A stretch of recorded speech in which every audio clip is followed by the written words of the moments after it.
పంచు డైలాగులతో ఎప్పుడు ముందుండే బండ్ల గణేష్ ఈరోజు పార్లమెంటు అభ్యర్థిత్వానికి తన అప్లికేషన్ సమర్పించాడు. మరి సినిమాలు వదిలేసినట్ట, రాజకీయంగా ముందుకు పోతున్నట్ట. ప్రస్తుత సీఎం రేవంత్ రెడ్డి రిజైన్ చేసిన మల్కాజ్గిరి పార్లమెంటునే తాను పోటీ చేస్తానని చెప్పి వాళ్ళ అభ్యర్థిత్వాన్ని సమర్పించాడు. ప్రస్తుతం బండ్ల గణేష్ మనతో ఉన్నారు. మీరు రాజకీయంగా ముందుకు పోవాలని చెప్పి సినిమాను వదిలేసి వచ్చినట్టు అనుకోవచ్చా? నేను సినిమా తీసి 7 ఏళ్ళు అయింది సార్. 7 సంవత్సరాల కింద టెంపర్ సినిమా తర్వాత సినిమాలు తీయలేదు. మా వ్యాపారం పౌల్ట్రీ. నాకు రాజకీయాలు అంటే ఇంట్రెస్ట్. నేను 2018 నుంచి చాలా సీరియస్గా పాలిటిక్స్లో ఉన్నా. ఉత్తమ్ కుమార్ రెడ్డి గారు పిసిసి అధ్యక్షుడిగా జరిగిన ఎలక్షన్స్లో పార్టీ అధికారం రావాలని చాలా కష్టపడ్డా, చాలా శ్రమించా. కానీ అప్పుడు మేము ఓడిపోవడం జరిగింది. నిరుత్సాహపడ్డా, బాధపడ్డా, దిగులు పడ్డా. ఇంద్రాయన కాంగ్రెస్ పార్టీ గెలవలేదనుకున్నా. కానీ ఆ రోజు చాలా అణిగిమణిగి, చాలా అభిమానాన్ని చంపుకొని కూడా బయట పడకుండా నేను కాపాడుకుంటూ వచ్చిన. తర్వాత రేవంత్ రెడ్డి గారు పిసిసి అయినాక ఉత్సాహం చూసి అప్పటి నుంచి ఈసారి మా ఆశలు చిగురించినాయి. కాలక్రమేణా ఈసారి విక్టరీ కొడతాం రా నాయన, 100% కాంగ్రెస్ అధికారంలోకి వస్తాను నమ్మి రేవంత్ రెడ్డి గారి నాయకత్వంలో కాంగ్రెస్ పార్టీ అధికారంలో రావటానికి నా శక్తి మేర, నా స్థాయి మేర నేను పనిచేయడం జరిగింది. దాని అధిష్టానం కానీ, పార్టీ పెద్దలు కానీ అందరూ గుర్తించి నన్ను అభిమానించడం జరిగింది. తెలంగాణ రాష్ట్రంలో ప్రపంచంలో ఎక్కడ తెలుగు వాళ్ళు ఉన్నా కానీ నేను చేసిన దానికి నన్ను ఎక్కడ పోయినా మీరు బాగా పనిచేశారంటుంటే నాకు తెలియని ఉత్సాహం. కానీ మన ఎమ్మెల్యే ఎలక్షన్లో కూడా పోటీ చేద్దాం అనుకున్నా. కానీ నాకు అంతకుముందు నేను ఫస్ట్ పార్టీలో జాయిన్ అయినప్పుడు రాజేంద్ర నగర్ సీట్ అడగడం జరిగింది. అది పొత్తులో భాగంగా టీడీపీకి తీసుకోవడం జరిగింది. నాకు రాలేదు. నెక్స్ట్ టైం మొన్న అంటే మీరు రాజకీయాల్లో ఓనమాలు కూడా నేర్చుకోలేదు. సర్పంచ్ కానీ, వార్డు మెంబర్ కానీ, మిగతా అంటే ఎంపీటీసీ, జెడ్పీటీసీ, ఎమ్మెల్యేగా ఎక్కడ కూడా మీరు ఏ అటెండెన్స్ చేయలేదు. రాజకీయాలు ఓనమాలే నేర్చుకుంటున్నారు. డైరెక్ట్గా ఎంపీగా నేను పోటీ చేస్తానని చెప్పి అప్లికేషన్ సమర్పించడంలో అంటే మర్మం ఏమనుకోవచ్చు? అంటే ఏ మంత్రి పదవి చేయకుండా ఒకసారి 2 సార్లు అండి రేవంత్ అని ఎమ్మెల్యే, అంతే కదా. ఒకసారి అండి 2 సార్లు డైరెక్ట్ సీఎం కాలేదండి, ఎంపీ మంత్రిగా వాళ్ళు చేయలేదు కదా. చాలా మంత్రివర్గంలో చేసినాడు. అంటే ఆయన తను జెడ్పీటీసీ నుంచి జీవితాన్ని ప్రారంభించాడు. కాదు సార్, అది కరెక్ట్ కాదు. జెడ్పీటీసీ చేసినా కానీ రేవంత్ రెడ్డి అనేవాడు ఫైర్. రేవంత్ అన్న ఒక బండ్ల గణేష్ కూడా ఒక ఫైర్ అనుకోవచ్చు, ఒక ఆటం బాంబు రేవంత్ అన్న. ఎవరికైనా ఏ పదవికైనా సమర్థత. నాకు పార్లమెంటు నన్ను ఎమ్మెల్యే చేయాలనుకున్నా, కానీ పార్లమెంటు పెద్ద పార్లమెంటు, నాకు అవకాశం వస్తే భారతదేశంలోనే పెద్ద అవకాశం వస్తే బాగుంటుంది. దీన్ని ఎందుకు అడగకూడదు? అందరూ తమిళియన్స్ కానీ మినీ ఇండియా అంటారు, దాన్ని చేస్తే అక్కడి నుంచి బాగుంటుందని అప్లికేషన్ పెట్టడం జరిగింది. దీనికి అనుభవం అంటే పెద్ద పెద్ద వాళ్ళందరూ ఉన్నారు అక్కడ. చాలా మంచి నాయకులు ఉన్నారు, గొప్ప వాళ్ళందరూ ఉన్నారు. కానీ నేను అడిగిన దాంట్లో న్యాయం ఉంది. నేను గెలుస్తాను నమ్మకంతో అప్లై చేసి. సినిమా ప్రపంచం వేరు, రాజకీయ జీవితం వేరు. రాజకీయ జీవితంలో మీరు సక్సెస్ కాగలరని చెప్పి అనుకుంటున్నారా? బ్రహ్మాండంగా సక్సెస్ అయితే నేను ఆల్రెడీ సక్సెస్ఫుల్ పొలిటీషియన్ని. ఎందుకంటే పోటీ చేస్తేనే కాదు, జనం మనవలు పొందినా, జనం గుర్తింపు పొందినా, జనం అందరూ అభిమానించినా, నువ్వు కాంగ్రెస్ పార్టీ పనిచేసిన 10 మంది మెచ్చుకోవటమే సక్సెస్. నేను సక్సెస్ఫుల్ పొలిటీషియన్ అని చెప్పుకుంటున్నా. లాస్ట్ టైం మీరు గచ్చిబౌలిలో చంద్రబాబు నాయుడు అరెస్ట్ తర్వాత ఎమోషనల్ ఫీల్ అయ్యారు. సో తెలంగాణలో పార్లమెంటు స్థానం కోసం మల్కాజ్గిరిని ఎంచుకున్నారు. పవన్ కళ్యాణ్ మీ అభిమాన హీరో, పవన్ కళ్యాణ్తో సినిమాలు చేశారు. ఈ ఈక్వేషన్స్ని ఎట్లా చూడొచ్చు మీరు? చాలా బాగా క్వశ్చన్ వేసారు అన్న. ఫస్ట్ ఈ రోజుకి కూడా నాకు పవన్ కళ్యాణ్ గారు అంటే ప్రాణం. పవన్ కళ్యాణ్ గారు అంటే ఇష్టం. ఇక మీరు చూసారో చూడలేదు, నా ఇంట్లో అన్ని ఆయన ఫోటోలు ఉంటాయి, కనిపిస్తున్నాయి కదా మీకు. నేను కాంగ్రెస్ పార్టీకి వాదని 2004 దగ్గర నుంచి నేను కాంగ్రెస్ పార్టీ. నేను అంతకుముందు ఏ రాజకీయ పార్టీలో కానీ ఇప్పుడు ఎక్కడ లేను. నేను తెలుగుదేశం అంటే కానీ నాకు అభిమానం కాదు, చంద్రబాబు నాయుడు గారు అంటే అభిమానం, నందమూరి తారక రామారావు గారు అంటే గౌరవం. చంద్రబాబు నాయుడు గారు అరెస్ట్ అయిన విధానానికి బాధపడి, చంద్రబాబు నాయుడు గారు అంటే నేను మీరు తప్పుగా అనుకోనంటే ఒక మాట చెప్తా. నేను నా సామాజిక వర్గాన్ని నేను అభిమానిస్తా, పక్క సామాజిక వర్గాన్ని గౌరవిస్తా, అందరినీ ప్రేమిస్తా. అంతేగాని నా వాళ్ళే గొప్పవాళ్ళు, పక్కాళ్ళు గొప్పవాళ్ళు గారిని నన్ను. పవన్ కళ్యాణ్ గారు నాకు దేవుడితో సమానం. రేవంత్ రెడ్డి గారు నా అభిమాన రాజకీయ నాయకుడు, స్టార్డమ్. బొత్స సత్యనారాయణ గారు అంటే నాకు రాజకీయంగా ఇష్టం. అట్లాగే ఎంతోమంది. అంటే ఏపీ సీఎం జగన్ ఇష్టం లేదా? నాకు జగన్ గారు అంటే ఇష్టం లేదు, ప్రేమ లేదు, అట్లాగే కోపం కూడా లేదు. నాకు ఆయన మీద. జగన్మోహన్ రెడ్డి గారు నేను ఎప్పుడు కలవలేదు, నాకు పరిచయం కూడా లేదు. జగన్మోహన్ రెడ్డి గారు నాకు పరిచయం లేదు. నేను కదవాళ్ళందరూ నేను చెప్పిన పేర్లందరూ కలిసా. పవన్ కళ్యాణ్ గారితో ప్రయాణించా. జగన్ చెల్లెలు షర్మిల ఏపీ పిసిసి ప్రెసిడెంట్ అయింది. మీ స్టాండ్ ఎలా ఉండబోతుంది? ఇక్కడ 3 ఈక్వేషన్స్ వస్తాయి.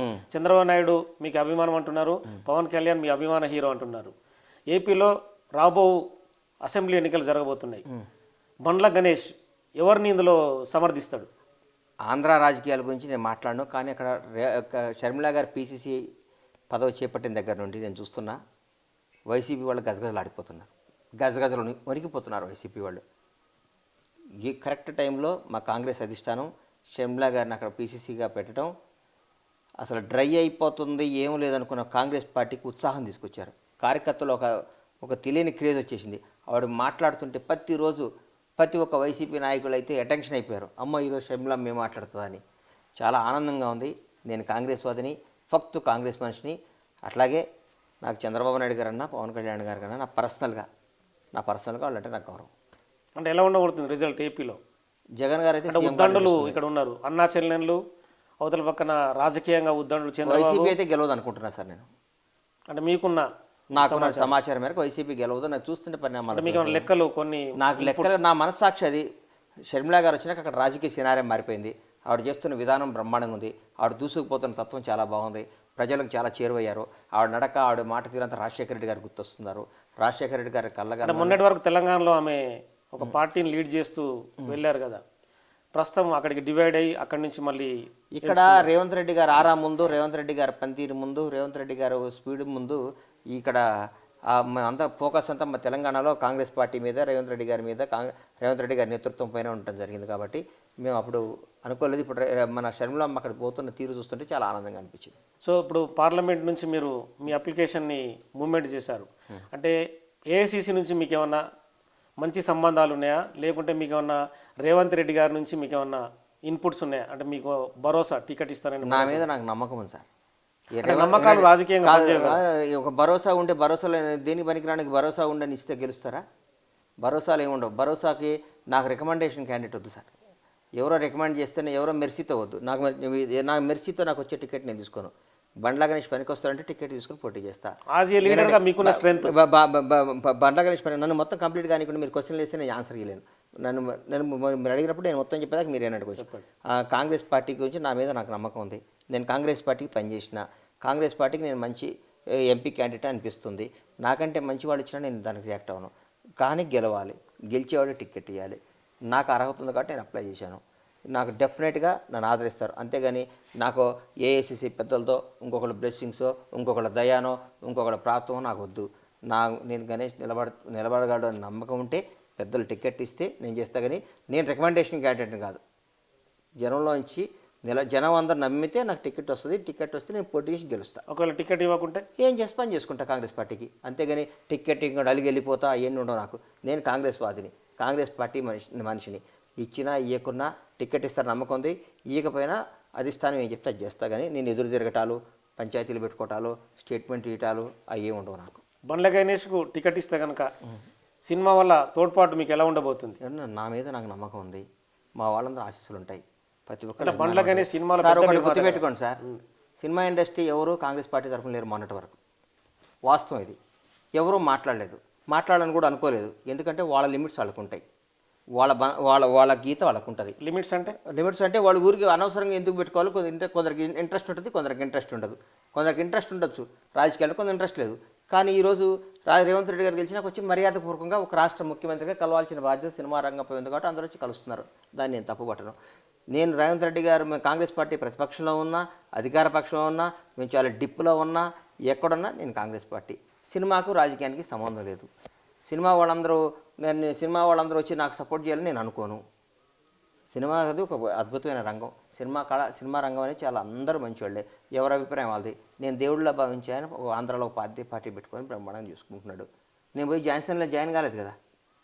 నాకు పవన్ కళ్యాణ్ కంటే ఎవరు ఎక్కువ కాదు సార్. నా మనస్సాక్షి నేను చెప్తున్నా. కానీ నేను జనసేన చేయను. నేను రాజకీయంగా కాంగ్రెస్ పార్టీ, అది నా ఇష్టం. అంతేగాని నేను ఒక సినిమా వాళ్ళు వచ్చి నాకు సపోర్ట్ చేయాలి నేను ఎందుకు అనుకుంటా. పవన్ కళ్యాణ్ గారికే సినిమా వాళ్ళు పోయి సపోర్ట్ చేయలేదు సార్. పవన్ కళ్యాణ్ కంటే నాకు ఎక్కువ ఏం కాదు కదా. ఎంతోమంది ఉద్దండులు మల్కాజ్గిరి టికెట్ ఆశిస్తున్నారు. బండ్ల గణేష్ ఉద్దండు అంటే ఒక పేరు చెప్పండి, ఎవరు ఆశిస్తున్నారు? ఇప్పుడు అంటే ప్రస్తుతం ఎమ్మెల్యేగా పోటీ చేసిన వాళ్ళు ఎవరు పేరు చెప్పండి సార్ అంటున్నా. మిగతా వాళ్ళు చాలా మంది ఇప్పుడు ఎవరు ఒక పేరు చెప్పాలి. మీరు ఉద్దండులు అన్నారు, మీరు ఎవరు ఒక పేరు మధుయాష్కి లాంటి నేతలు ఉన్నారు. మదన్ అడిగాను, చేయను అన్నాడు. హనుమంతరావు ఇంటికి పోయి వచ్చాను. అన్న మీరు అప్లై చేస్తే నేను చేయను. హనుమంతరావు గారు మీరు అడిగారు, నేను ఆన్సర్ ఇస్తున్నా. హనుమంతరావు అని అడిగాను, నేను చేయను గణేష్ భాయ్, నువ్వు చెయ్యి, నీకు నేను పూర్తి సహకారం అందిస్తాడు. నేను వందగా అట్లాగే మన ప్రతి ఒక్కరిని ఎమ్మెల్యేలుగా పోటీ చేసిన ప్రతి ఒక్కరిని ఫోన్ చేసి, అన్న మీరు చేస్తే హ్యాపీ, లేకపోతే నాకు అవకాశం వస్తే నాకు సాయం చేయండి అన్న. ప్రతి ఒక్కళ్ళు హార్ట్గా మనస్ఫూర్తిగా స్వాగతం చెప్పారు అందరు. గద్దరన్న వాళ్ళ పాప కానీ, వెన్నెలమ్మ కానీ, ఎవరైనా కానీ అది ప్రతి ఒక్కళ్ళు చాలా కొలన హనుమంత్ అన్న కానీ, మన ఉప్పల్ పరమేశ్వర రెడ్డి గారు కానీ, అందరూ ప్రతి ఒక్కడ రాన్న చేద్దామన్న అన్నారు. కానీ ఒక్కడు కూడా నువ్వు ఎందుకు వస్తావు అలా. వాళ్ళ బ్యూటీ అది నాకు చాలా ఆనందం అనిపించింది. వాళ్ళ సంస్కారానికి చేతులైతే దండం పెట్టాలనిపించింది నాకు. నిజంగా అంత మంచి సంస్కృతి కాంగ్రెస్ పార్టీలో ఉంది. అంతేగాని దానికి మాకు నువ్వు యొక్క ఉద్దండలు ఎవరైనా ఆశించి నాకంటే మంచివాడు వచ్చి కాంగ్రెస్ పార్టీకి లాభం అవుతుంది, కాంగ్రెస్ పార్టీకి గెలవాలి, నా బాగుంటుందని ఆశిస్తే నేను దేనికైనా పార్టీ ఏం చెప్తే చేస్తాను. అక్కడ అంత బీఆర్ఎస్ ఎమ్మెల్యేలు ఉన్నారు, ఉప్పల్ కానీ. అందుకనే కదా నేను ఎన్నుకుంది, అందుకనే మేడ్చల్ మాజీ మంత్రి మల్లారెడ్డి గాని, అందుకనే నేను ఎన్నుకున్నా. ఆ ఉద్దండుల నుంచి మీరు బయటపడాలని అనుకుంటున్నా? అరే వాళ్ళు ఉద్దండులు అయితే ఏం సార్, మా దగ్గర బ్రహ్మాండమైన మైనంపల్లి హనుమంతరావు, పరమేశ్వర రెడ్డి, కులన్న హనుమంతన్న, వెన్నెలమ్మ, మదయాష్కి గారు, బ్రహ్మాండమైన వాళ్ళు ఉన్నారు మా దగ్గర, బ్రహ్మాండమైన వాళ్ళు ఉన్నారు. వీళ్ళందరూ ఏంది ఆ రోజు రాజకీయంలో వాళ్ళు ఓడిపోవచ్చు. ఇలా హైదరాబాద్లో లాస్ట్ టైం ఆయన మైనంపల్లి హనుమంతరావు గారు హైదరాబాద్ మేయర్ ఫస్ట్ ఎలక్షన్ జరిగినప్పుడు మేయర్ ఎలక్షన్ తీసుకోవడానికి ఆయన ముఖ్య కారకుడు. 2 సార్లు తెలంగాణ ఉద్యమం కోసం పోరాడి 10 ఏళ్ళు ఎంపీగా ఉండి బ్రహ్మాండంగా తీసుకొచ్చి కొట్లాడిన మదయాష్కి గారు ఎల్బీ నగర్ నుంచి ఉన్నారు. మాకు మహానేత గద్దరన్న బిడ్డ మా కంటోన్మెంట్ నుంచి ఉంది. సీనియర్ నాయకులు కులన హనుమంతన్న కుత్బుల్లాపూర్ నుంచి ఉన్నాడు. బండి రమేష్ గారు కొత్తగా వచ్చి ఇక్కడి నుంచి ఉన్నాడు, మన కుక్కట్పల్లి నుంచి ఉన్నాడు. పరమేశ్వర అన్న బ్రహ్మాండంగా యువకుడు, ఉత్సాహవంతుడు, పరిగెత్తుకుంటూ వచ్చే ఉత్సాహవంతుడు ఉప్పల్ నుంచి ఉన్నాడు. మాకు అంతకంటే ఏం కావాలన్నా, మాకేం కావాలి? మా టీం చాలా 1,00,000 ఓట్లతో గెలుస్తుంది కాంగ్రెస్ పార్టీ ఈసారి. మీకు విశ్వాసం ఉంది? 1,00,000 ఓట్లతో గెలుస్తాను. 1,00,000 ఓట్లతో గెలుస్తుంది. జనం అందరూ అందుబాటులో ఉండే కావాలనుకుంటున్నారు. ఎవరు చేయాలండి? ఇలా తెలంగాణ రాష్ట్రంలో బ్రహ్మాండంగా పరిపాలిస్తుంది కాంగ్రెస్ పార్టీ. రేవంత్ రెడ్డి గారి నాయకత్వంలో అద్భుతంగా పనిచేస్తుంది. అన్ని స్కీములు చకచకా జరుగుతున్నాయి. 20 గంటలు పనిచేసే ముఖ్యమంత్రి గారు. ప్రతిపక్ష పార్టీ ఏదైతే 6 గ్యారంటీలు ఉన్నాయో 6 గ్యారంటీల అమల్లో ఫెయిల్ అవుతున్నారనే విమర్శ వినిపిస్తుంది. ఎవరికి విమర్శించారు? బీఆర్ఎస్ పార్టీ, అవతల బీజేపీ ఉన్నది. బీజేపీ వాళ్ళు వరకు పాలించిన బీఆర్ఎస్ పార్టీ కాదన్నా. 10 సంవత్సరాలు పరిపాలించి 60 రోజులు అయింది మాది. ఇంకా 60 రోజుల పరిపాలనలకి మాకు రోజు రెండో రోజు దగ్గరించి 3వ తారీఖు 7వ తారీఖు రేవంత్ రెడ్డి గారు ప్రమాణ స్వీకారం చేస్తే 9వ తారీఖు ఇంకా రైతు బంధు పడలేదని ఆయన వనపర్తి నిరంజన్ రెడ్డి సాబ్ అన్నాడు. 7 నుంచి 9 నుంచి రోజు వాళ్ళకి పని. మంత్రి కేటీఆర్ కూడా రెగ్యులర్గా వాళ్ళకి అదే పని. కేటీఆర్ గారికి కానీ, హరీష్ రావు గారికి కానీ, ఈ మల్లారెడ్డికి కానీ, ఇట్లాంటి వాళ్ళందరికీ ఇదే పని. ఏ పని ట్వీట్ కూడా చూశారు మీరు, కనకపు సింహాసనం టైప్లో ఒకటి సుమతి. అది ఆయనకే వర్తిస్తుంది సార్, అది ఆయనకే వర్తిస్తుంది. అది రేవంత్ రెడ్డి గారి ఆయన ఎవరిని చేసిండో కానీ ఆయనే వర్తించుకొని ఆయన వేసుకున్నాడు. అది ట్వీట్ చేసిన ఆయనే వర్తించుకున్నాడు. ఇవాళ భారతదేశంలో నంబర్ 1 ముఖ్యమంత్రి రేవంత్ రెడ్డి గారు, అద్భుతమైన ముఖ్యమంత్రి రేవంత్ రెడ్డి గారు.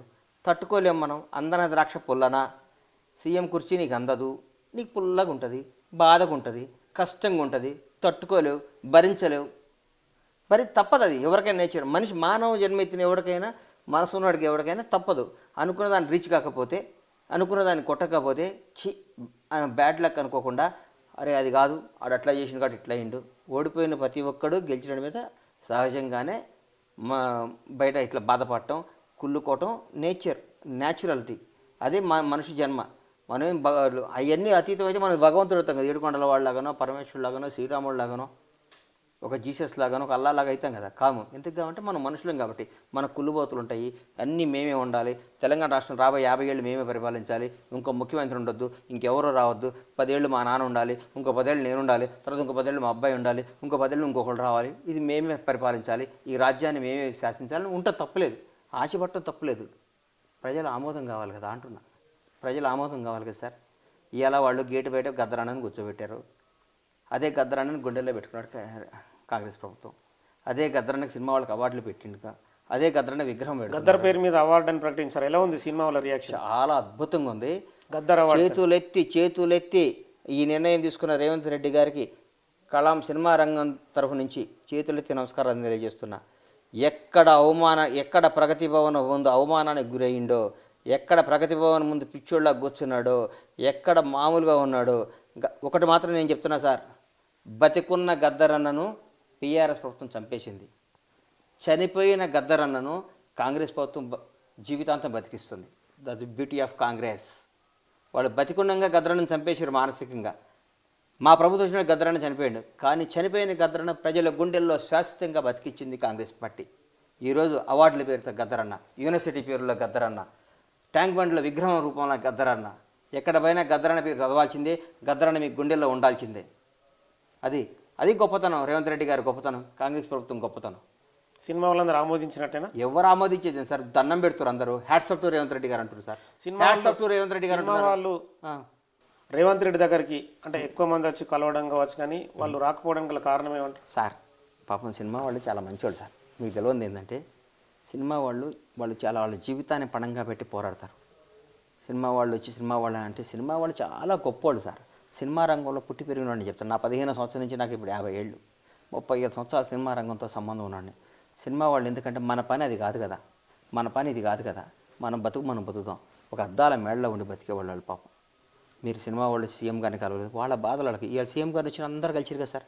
చిరంజీవి గారు కానీ, వెంకటేష్ గారు కానీ, నాగార్జున గారు కానీ, బాలకృష్ణ గారు కానీ, ప్రతి ఒక్కరు వచ్చి రేవంత్ రెడ్డి గారిని ముఖ్యమంత్రి హోదాలు వచ్చి దండం పెట్టిపోయారు, గౌరవించారు. వాళ్ళకు చాలా సమస్యలు ఉంటాయి. ఒక సినిమా రూపొందించాలంటే 24 క్రాఫ్ట్లని హోల్డ్లో పెట్టుకొని ఏ క్రాఫ్ట్లో ఏ ట్రాక్ తప్పినా కానీ సినిమా ఇబ్బంది అవుతుంది. సినిమా వాళ్ళని ఊరికే సినిమా వాళ్ళు అంటారు. సినిమా వాళ్ళు పడే కష్టం చాలా గొప్ప కష్టం సార్. వాళ్ళు పడే శ్రమ చాలా గొప్పది. వాళ్ళకి రాజకీయాల్లో ఇప్పుడు నాలాంటి ఉన్నాడు, నేను రాజకీయ నాయకుడు, సినిమా రంగం నుంచి రాజకీయాల్లోకి వచ్చా, నన్ను తిట్టండి, నాతో గొడవ పడండి, నేను మాట్లాడతా. చాలామంది సినిమా పని, వాళ్ళ జీవితం సినిమానే. ఇప్పుడు ఎవరు ముఖ్యమంత్రి అంటే ముఖ్యమంత్రి పదవి గౌరవించి వాళ్ళు వచ్చి కలిసిపోతారు. అంతేగాని మొన్నటిదాకా రేవంత్ రెడ్డిని కలవలేదు, ఇవాళ ముఖ్యమంత్రి వచ్చి ఈ కొడుకులు దొంగోలరా అంటే నేను ఒప్పుకోను. అది వాళ్ళ డ్యూటీ కాదు, వాళ్ళ బాధ్యత కాదు. వాళ్ళు ముఖ్యమంత్రి పదవి గౌరవిస్తున్నారు, ఏ పార్టీ ఉంటే వాళ్ళని ఆమోదిస్తున్నారు. సినిమా వాళ్ళది అధికార పార్టీ. సినిమా వాళ్ళకి ఎప్పుడు ఏ రాజకీయ పార్టీ లేదు, సినిమా వాళ్ళకి అధికార పార్టీ. వాళ్ళు ఏ పార్టీ అధికారంలో ఉంటే ఆ పార్టీని వాళ్ళు బాగుంటాం, వాళ్ళ బాధ్యత, వాళ్ళ ధర్మం. అంతేగాని సినిమా వాళ్ళని ఒక పార్టీ కొందరు ఉండొచ్చు. ఇప్పుడు నేను మా పవన్ కళ్యాణ్ జనసేన అధ్యక్షుడు, తప్పులేదు, ఆయన పార్టీ అది. నేను కాంగ్రెస్ పార్టీ కార్యకర్తనో నాయకుడినో. రకరకాల రోజా గారు వైసీపీ మంత్రి, అటు సినిమా, ఆలీ గారు వైసీపీ, అట్లా ఎవరి అభిప్రాయం వాడిది. కానీ అవన్నీ పక్కన పెట్టి సినిమా అనేది మా జీవితాన్ని పక్కన పెట్టి, అది కాకుండా అది వేరు కాబట్టి సినిమా వాళ్ళని ఒక దాటి మీద కట్టి వాళ్ళు ఎవడ అధికారులు ఉంటే వాడితోనే బాగుంటారు, ఎవడ అధికారులు ఉంటే వాళ్ళని కలుస్తారు, ఎవడ అధికారులు ఉంటే ముఖ్యమంత్రి దండం పెడతారంటే అది తప్పు కాదు, అది వాళ్ళ బాధ్యత. సినిమా వాళ్ళని ప్రతి ఒక్కళ్ళు గౌరవించాలని నేను కోరుకుంటున్నా. కాంగ్రెస్ పార్టీ తరఫున ఒక సినిమా వాడిగా, ఒక సినిమా నటుడిగా, ఒక సినిమా నిర్మాతగా ప్రతి ఒక్కళ్ళు గౌరవించాలి సినిమా వాళ్ళని. సినిమా బతుకు చాలా అందమైన బతుకు సార్. వాళ్ళు చాలా కష్టాలతో కూడుకొని శ్రమను వాళ్ళ ఊరికే మాటలు చెప్తే రావు సార్. చిరంజీవి గారు 70 ఏళ్ల వయసు, ఆయనకు 60 చిరంజీవి గారు 69 ఏళ్ల వయసులో నేను ఒక వీడియో రిలీజ్ చేశారు. సినిమాకి వస్తున్నాను విపరీతంగా ఎక్సైజ్ చేస్తూ, కష్టపడుతూ, మాట్లాడుతూ. ఊరికి ఎందుకు వస్తుంది సార్ సక్సెస్? ఊరికి ఎందుకు వస్తుంది? సినిమా రేట్లో 1% సక్సెస్ అన్న, 1%, ఓన్లీ 1% సక్సెస్. సినిమాని గౌరవిస్తా, సినిమాని ప్రేమిస్తా, సినిమా కోసం ప్రాణం ఇస్తా. సినిమాలో వదిలేస్తున్నా బండ్ల గణేష్ రాజకీయంగా ముందుకెళ్తాడు. నా వ్యాపారం, నా వృత్తి సినిమా తీయటం. నా వృత్తి సినిమాలో గ్యాప్ రావచ్చు, నేను అద్భుతమైన సినిమాలు తీస్తా. నా రాజకీయం అంటే ఇంట్రెస్ట్, రాజకీయం మీద సేవ చేద్దామని వచ్చిన, కానీ సినిమాని మర్చిపోను. నా శ్వాస, నా ధ్యాస కూడా సినిమానే. నాకు రాజకీయం ఎంతో, సినిమా కూడా అంతే. అంటే మీరు మల్కజ్గిరి పార్లమెంట్ నుంచి కంటిన్యూ అవుతారు. మీరు పార్లమెంట్ అభ్యర్థిగా పోటీ చేసి గెలుస్తా, అక్కడ ప్రజాసేవ చేస్తా. భగవంతుడి దయవల్ల అన్నీ మంచి జరగాలని, అన్నీ బాగుండాలని మీరు ఆశీర్వాదం అందరూ మీ ద్వారా ఆశీస్సులు కోరుకుంటున్నా. థ్యాంక్స్ అండి బండ్ల గణేష్ గారు. నమస్తే అన్న.